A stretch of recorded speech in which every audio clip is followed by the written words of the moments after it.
Hi guys, तो आज हम बात कर रहे हैं section 41 transfer of property act 1882 की। और ये सेक्शन बात करता है ट्रांसफ़र बाय ऑस्टेंसिबल ओनर।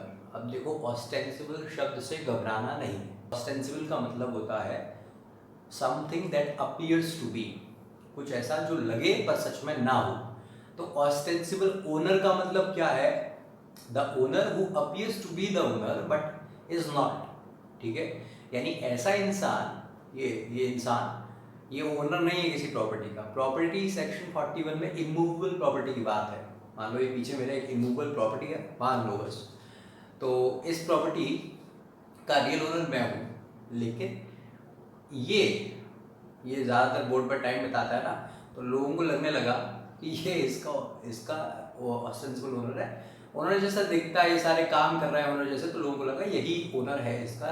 ठीक है, गलती हो गई लोगों से। यानी ऐसा इंसान जिसके पास कैरेक्टरिस्टिक्स ओनर के हैं पर सच में न हो, दैट इज ऑस्टेंसिबल ओनर।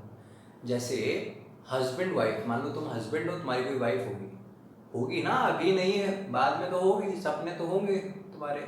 ठीक है, तो सुनो, तो तुम हस्बैंड, तुम्हारी वाइफ, मान लो तुम्हारी वाइफ की कोई प्रॉपर्टी है, उसने तुमसे कह दिया कि भाई पतिदेव, पति परमेश्वर, मेरी प्रॉपर्टी आप संभालें। वो कुछ नहीं करती प्रॉपर्टी में, प्रॉपर्टी को रेंट पे देना है तो भी आप देते हैं, किसे रेंट पे रखना है उसका डिसीजन भी आपका है, प्रॉपर्टी का जो टैक्स भरने का मामला है वो भी आप करते हैं, प्रॉपर्टी के टैक्स रेवेन्यूज में नाम भी आप ही का है। तो आप क्या हो गए, आप ऑस्टेंसिबल ओनर हो गए। और आपकी वाइफ ने ही अलाउ किया है, आपसे कहा है, आपको अलाउ किया। उनके व्यवहार से भी पता चलता है कि वो चाहती हैं कि आप ही संभालें प्रॉपर्टी। तो आपकी वाइफ का भी कंसेंट है कि आप ऑस्टेंसिबल ओनर बन जाएं। ठीक है, यानी अब आप ऑस्टेंसिबल ओनर तो हैं ही, साथ में अपनी वाइफ के कंसेंट के साथ भी आप ऑस्टेंसिबल ओनर हैं। अब सुनो, सेक्शन 41 क्या कहता है कि अगर आप ऑस्टेंसिबल ओनर हैं, ठीक है, मैं कौन हूँ? Real owner. ये कौन है? Ostensible owner. तो सेक्शन 41 के मुताबिक अगर ये कोई प्रॉपर्टी ट्रांसफ़र करते हैं किसी दूसरे इंसान को, ये ऑस्टेंसिबल ओनर है।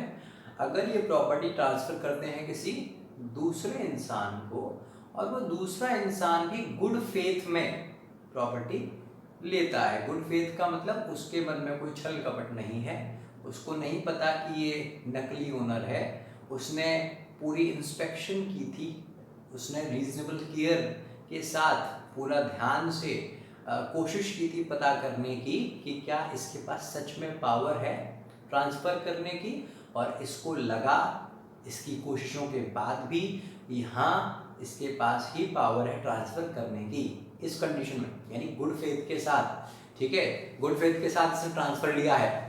तो सेक्शन 41 के मुताबिक अगर ऑस्टेंसिबल ओनर एक ट्रांसफ़र करता है इमूवेबल प्रॉपर्टी का किसी दूसरे इंसान के नाम, तो ये जो ट्रांसफ़र हुआ है इसको मैं वॉइडेबल नहीं करवा सकता अगर मैंने ऑस्टेंसिबल ओनर को कंसेंट दिया था ऑस्टेंसिबल ओनर होने का। ठीक है, अब ये कंसेंट मेरा एक्सप्रेस भी हो सकता है, मैंने लिखित में भी हो सकता है दिया हो, या फिर इम्प्लाइड हो सकता है। इम्प्लाई का मतलब होता है किसी चीज़ को जब आप समझते हो किसी के कंडक्ट से, किसी के व्यवहार से, तो हो सकता है जो मैंने इसको कंसेंट दिया है ऑस्टेंसिबल ओनर होने का, वो या तो रिटन फॉर्म में दिया हो या फिर मेरे कंडक्ट से लगता हो कि हाँ, ये ऑस्टेंसिबल ओनर हो सकता है।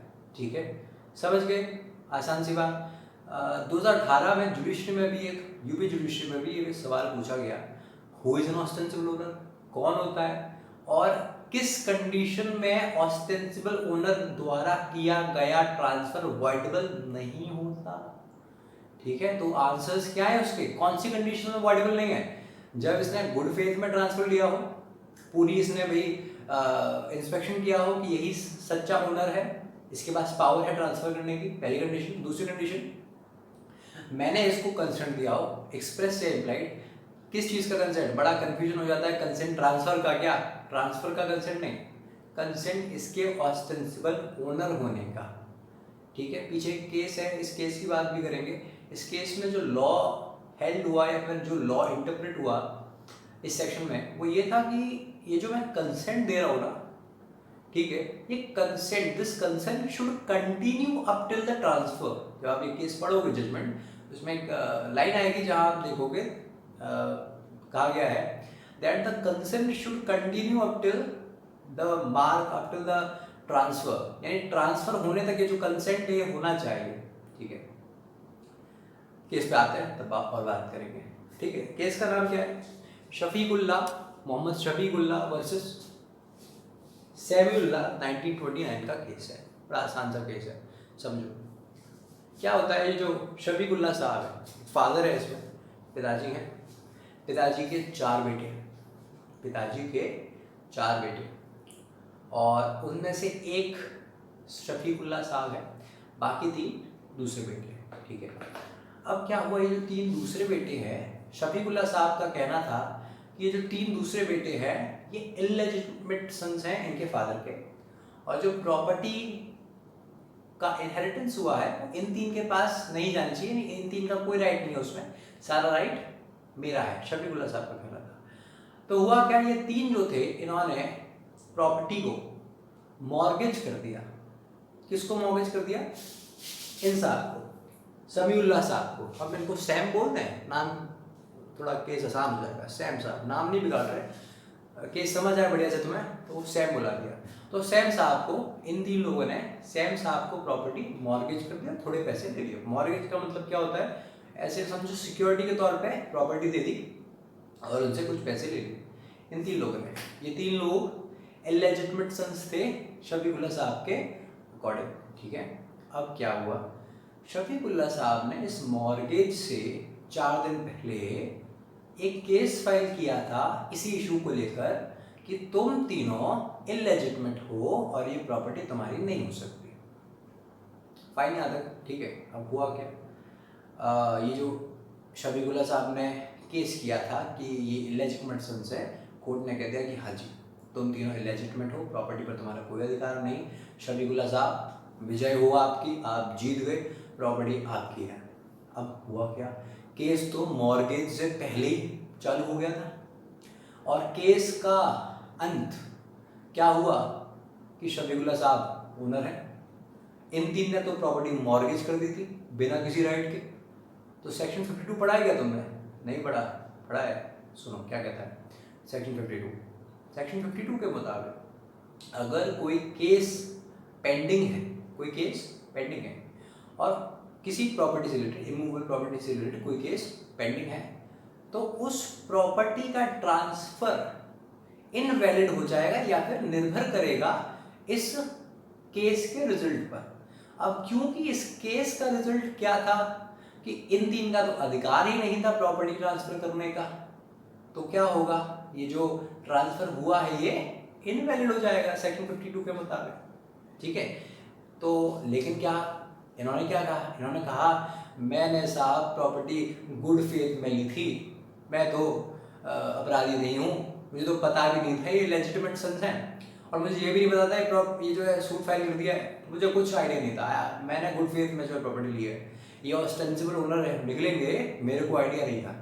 तो प्लीज़ इन्होंने कहा, प्लीज़ कौन है, सैम साहब, इस केस में सैम साहब, सैमिउल्लाह साहब, सैम साहब ने कहा प्लीज़ जज साहब प्लीज़ सेक्शन 41 का यूज़ करो, क्योंकि मैंने गुड फेथ में ट्रांसफ़र लिया है ऑस्टेंसिबल ओनर से, और क्योंकि शफीकुल्लाह ने पहले पास्ट में कोई भी विरोध नहीं किया था इन 3 के क्या होने का, इलेजिटिमेट होने का, या इन 3 या सपोर्ट किया था शफीकुल्लाह ने इन 3 के ऑस्टेंसिबल ओनर होने का। कैसे? इसके अकॉर्डिंग रेवेन्यू रिकॉर्ड्स में इन 3 का नाम था। ठीक है, आप सुनो ध्यान से। तो इशू क्या था यहाँ पर, सेक्शन 41 जीते या सेक्शन 52 जीते, कौन जीते आखिर, आखिर कौन सा, यानी इस सूट के जो पेंडिंग में रिजल्ट आया है सेक्शन 52 के मुताबिक उसके हिसाब से ट्रांसफर को इनवैलिड किया जाए, या फिर सेक्शन 41 के मुताबिक इस गुड फेथ में मानकर इस ट्रांसफर को अलाउ किया जाए और बोला जाए कि शफीकुल्ला साहब तुम इस ट्रांसफर को वॉइडेबल नहीं करवा सकते, क्या किया जाए? सेक्शन 41 की सेक्शन 52 कोर्ट सेड, ये boss, section 41 is a general section and section 52 will override it. ठीक है, शफीकुल्ला साहब ने जो सूट फाइल किया था वो मॉर्गेज से 4 दिन पहले किया था, यानी शफीकुल्ला साहब ने जो कंसेंट अगर दिया भी था इन 3 लोगों को फॉर बीइंग ऑस्टेंसिबल ओनर, वो तो 4 दिन पहले ही खारिज हो गया अगर दिया भी था। तो जो लॉ था इस केस में वो क्या हेल्ड हुआ? The consent should continue up till the transfer. जो कंसेंट दिया गया है ऑस्टेंसिबल ओनर को, ऑस्टेंसिबल ओनर होने का, वो ट्रांसफर तक वैलिड होना चाहिए। पर शफीकुल्ला का जो अगर पास में दिया भी था कंसेंट, तो कब खारिज हो गया, कब रिवोक हो गया? मॉर्गेज से 4 दिन पहले ही वो ट्रांसफर खारिज हो गया, जब उसने सूट फाइल किया इसके लिए कि वो प्रॉपर्टी साहब मेरी है, इन 3 की नहीं है। तो पहला लॉ क्या है हेल्ड हुआ इस केस में? शफीकुल्ला साहब, मोहम्मद शफीकुल्ला वर्सेस सैम्युअल्लाह 1929 के केस में the very first law that was held is the consent should continue up till the transfer, and second in case of conflict between section 42 and section 52 कौन सा ओवरराइड करेगा? Section 52 विजयी होगा। ठीक है, आई होप तुम लोगों को ये वीडियो समझ आई हो, नहीं आई हो तो एक और बार देख लो, फिर भी नहीं आए तो मैं एक और वीडियो बना दूंगा, कमेंट में लिख देना। ठीक है, चलो bye bye, keep studying, tata, see you in my next video.